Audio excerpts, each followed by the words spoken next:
Hello, and welcome to the World of Autism podcast, a podcast about all things autism. I am Dr. Jeff Knight, and I'm on a mission to create hope, peace of mind, freedom, and confidence for these children with autism, and in serving their families to help create the happiest, healthiest versions of themselves. In this podcast, we dive deep in creating many different solutions, talking about resources, and providing insight and stories of hope for families that suffer and have challenges with autism. Please join with me, and I look forward to connecting with you.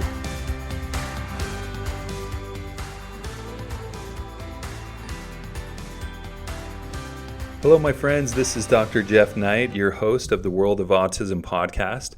I'm excited to come to you today on a topic that's been really powerful and impactful. It's something that oftentimes my patients will jokingly say, "Hey, Dr. Knight, you are a witch doctor. You are a voodoo doctor. You are a wizard." They oftentimes refer to what I do as something that's just flat out weird. And what is that? Well, I do muscle testing quite often in my office, along with ordering labs and looking at blood work or stool analysis, or even urine tests. I use muscle testing regularly. In fact, every day in my practice, I'll use it to some degree. And it's a tool that I've found that's been so helpful for helping me get to the underlying issues of why people are not feeling well and what could be going on with blocking them from being able to heal and recover the way they're meant to. So this is something that has been a beautiful addition. I fortunately was able to learn how to muscle test right after I graduated from chiropractic school, and I learned through some great doctors over the years. So I definitely want to show my gratitude to them. But what is muscle testing? I know a lot of people will say, "Oh, that's frou-frou," or "That's just quackery," or you'll hear a lot of people say stuff. Again, when you don't understand something, you're always going to put a label to it, and oftentimes it can be a negative label. And so people will say things that are just strange or weird or whatnot, only because they just don't understand, and that's okay. This type of technique, muscle testing, there's different ways to do it, but this has been around for literally centuries. In fact, ancient Chinese medicine, of course, they use acupuncture, which is all about focusing on energetic flow in the body. We hear them use the qi, right? But kinesiology, applied kinesiology, has been around forever as well, for so long. And then you have different forms of muscle testing. The one is called soscopy. That's something that I actually use in my office, and I'll go into detail about that here in a little bit. And then I use the traditional muscle testing, where I'll use someone's arm and I'll muscle test with their arm. And what we're looking for is a change. So there's communication that's happening from your brain to your body. And sometimes there can be what's called a signal default. It's similar to like if you had a text message that you sent to your friend or your mom or dad or whoever, and they say, "Hey, I never got the text message," but you say, "Actually, I sent it 30 minutes ago. I was wondering why you didn't respond." Now, there can be things that interfere with the normal communication from your brain to your body that can act like a signal default, to where it's as if the brain says, "Hey, I sent you a text message, gallbladder or liver or large intestine or whatever." And the body's like, "Well, I never got the message." And so that can lead to dysfunction in the body. So there's signal dysfunction that can create symptom patterns that oftentimes can be associated with labeling a diagnosis or other things like that. And so when those things are happening, then we see symptoms show up, and people are now saying, "Hey, I can't poop regularly," or "I've got really low energy," or "Why do I have brain fog?" or why is my child so on edge all the time? Why are they so quick to have tantrums? Is there something underlying that's interfering with normal function and not allowing the nervous system to properly do what it's meant to do, which is to help optimize function, help with healing, and help make sure that the body's doing all the things that it knows how to do. So this is where the beauty of muscle testing comes in. I love it for so many reasons. Number one, it's very effective, it's reproducible, and it's predictable. So I can have so many different types of patients come in, and I can use muscle testing, and I can get specific results that are clear and concise and exactly what may be needed for that individual. I love that it's very inexpensive.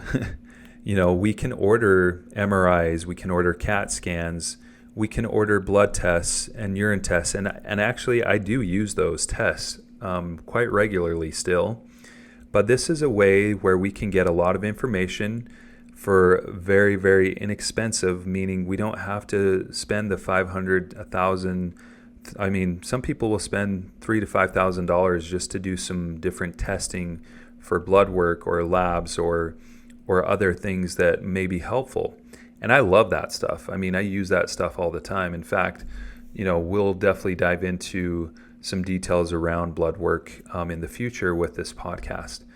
But one of the great things about the muscle testing is I don't need any fancy technology.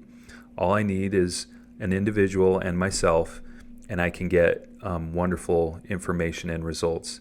Now, there is an art to muscle testing. It's not something that you can just pick up and do right away. It definitely takes practice. This isn't something that came for me naturally or easily, but thankfully for the great practitioners that taught me, I've been able to use this regularly for the past 10 plus years, and it's been a wonderful, wonderful tool.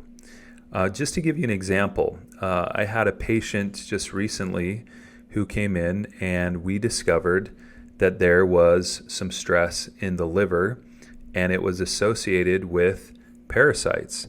Now, I didn't do a stool analysis, but there's ways we can muscle test by using physics and frequencies to really understand. And what do I mean by that?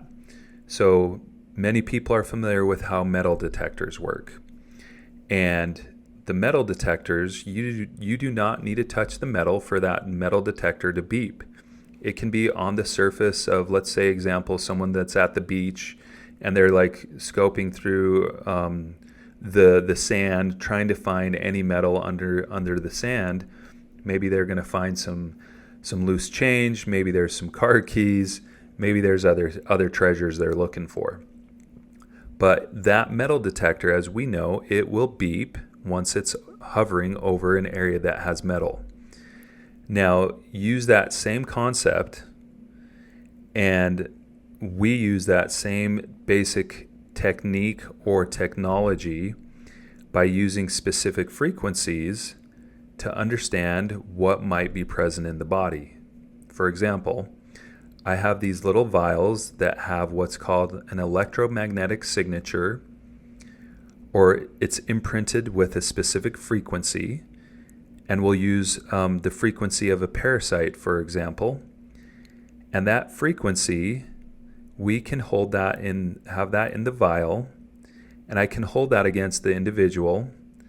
And by holding against that person and then using their arm to test, their arm will either stay strong or the arm will drop and it'll go weak. Now, what does that mean? So if the arm stays strong while I'm holding that frequency against their body, that's the body saying, hey, this is not a problem. We don't need to worry about this. But let's say I take that same frequency of the parasite and I hold it against the body, and then I test their muscle with their arm out. So the arm would be straight, and I would actually do a gentle pull on the arm. If the arm stays strong again, that means there's no worries. We don't need to worry about that. This is not present. But if the arm drops, even though the patient is trying to hold it, that's indicating that there's a signal default and that there's something causing stress with the nervous system, not allowing it to function or engage the way it's meant to, and the muscle goes weak, indicating that there is the frequency of the parasite is present in that body. So this has been a game changer. And we have patients all the time that come in and they have seen other practitioners. They've been to receive MRIs, CAT scans, blood work. They've done urine tests. And they come back and they say, all the testing I've done, I still don't know what's wrong with me. But then as we go through this muscle testing process, and we're using these frequencies and we're using the proper intent when we're testing, we can grab and pull a lot of information. And it's been a life-changing experience. I had a woman here just the other day, and she has dealt with literally decades of health challenges and unanswered questions to why is she still feeling unhealthy and struggling with her digestive system, with her mental and emotional health, and she has no idea in spite of the different medications and things that she's been doing. I'll tell you how much I love when I hear this from a patient. She came in the other day and she said, I was motivated and I felt energy to do things that I haven't done in a long time. And that was just our second visit. She said, I am hopeful as I have seen just how I've felt in the last couple of weeks, that I'm hopeful for a brighter future for me and my health. Now, I use this technique for all of my patients on a regular basis. I use it with my patients that are on the autism spectrum. I use it for babies. I use it for elderly, because some people are unable to muscle test. Of course, a baby can't hold their arm out and we can't use them. So there's a few ways I work around that. I either use the parent or a family member, and I'll muscle test through them, basically in behalf of that individual, that child, that baby. Or this technique that I mentioned called soscopy is an incredible technique that basically is using more of, I guess, a tactile response test, where it actually is similar to like a friction or a resonating testing. And that's basically where there's a bioelectrical signal that is emitted from a distressed tissue of the body. That might be the bone, it might be muscle, it might be an organ or gland. And it's basically inhibiting normal muscle function. And so when we use soscopy, I'm rubbing a specific device, and if there's no squeak sound, that would be the same as me muscle testing someone and their arm stays strong. But then as I test and you get a squeak sound, when I'm rubbing this device that I have, it's a handheld device that I use, and I rub my thumb against it, and when I test, you hear a squeak noise. It kind of sounds almost like a duck quacking. The squeak means that the muscle is inhibited or it's not functioning right. So a squeak test is a weak test, if that makes sense. Anyhow, this has been a wonderful tool. It allows me to get a lot of great information. I can understand where in the body stress is being held and what's happening there. Another one of my patients that is on the autism spectrum, we were able to discover that the liver was really congested, and as a result, we were able to provide the right formula, because I have probably 8 to 10 different supplements specific for the liver. I have 2 or 3 that I would say I use the most, and what we were able to do for this individual was provide them the ideal formula for their body that helps them to be able to actually start to heal properly and to help support the liver. And why do I bring up the liver? The liver is so important. It's something I see come up all the time. And if there's any kind of sluggishness or dysfunction in the liver, then we're going to see that play out or ripple into other areas of our life, whether it's digestion, our immune system, our hormones, It also can influence the detoxification, which is a big deal when we're trying to help individuals that struggle with their health on the autism spectrum. Detoxing is a must for all of them. And so I love seeing these changes. I love getting the response from the families as they are sharing with us what is going to be the best approach or scenario for them and their children. So muscle testing. Think of this again. It's like a metal detector test. It's like the EKG, testing the electrical activity from our brain to our body. And it's a way for us to really understand where that signal default may be within the body and how it's influencing in a negative way the communication to make things right. So if you've never experienced muscle testing, then I would definitely encourage you to do this wherever you're at. It may be hard to find someone close to where you live that actually does this, but I can tell you it is something that is powerful. And what is also fascinating, when we look at physics, and specifically when you look at what Albert Einstein did, he talked a lot about quantum physics. And quantum physics is basically tapping into an energetic realm that is something you can't see or touch, but we know it's there. And understanding that principle and how that works to some degree can be helpful to where I can actually muscle test with the proper intention and the proper mindset. I can muscle test for people that are on the other side of the world and still get accurate information and tests that will help me know how to guide that individual through their health challenges.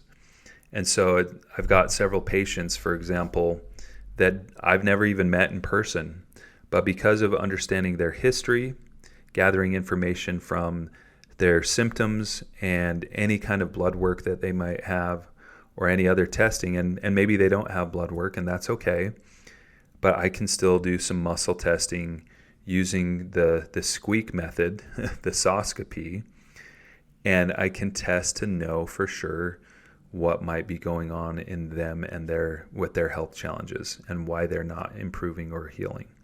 So this has been a game changer. So I want to shout out those doctors that have taught me so much over the years and how they've helped me. The first one that I came across was Dr. Craig Bueller. He taught me a muscle activation technique that has been so powerful. I want to thank Dr. Jim Bentz and Dr.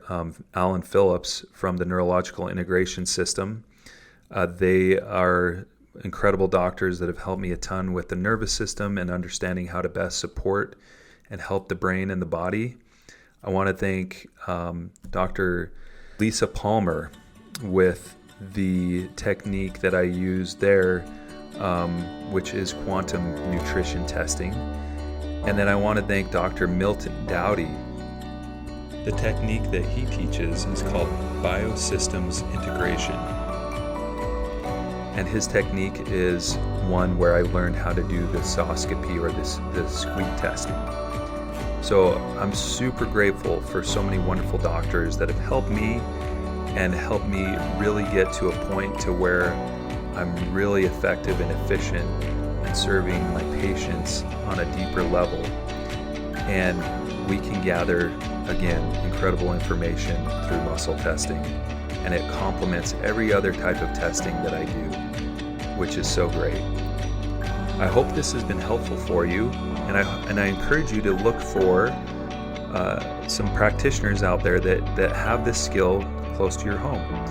Of course, if needed, I'm happy to support and assist any of you as well through this process and helping you with your health challenges and your journey. Again, this is Dr. Jeff Knight. My whole goal is to help you find answers, find hope, find healing, peace of mind, confidence, so that you can function to the best of your ability, your children as well, and to really create a happier, healthier version of yourself. Thank you so much for your time today. We'll talk soon. Thank you guys for joining me on this podcast today. Please do share this with friends, family, or anyone you know that could benefit from this.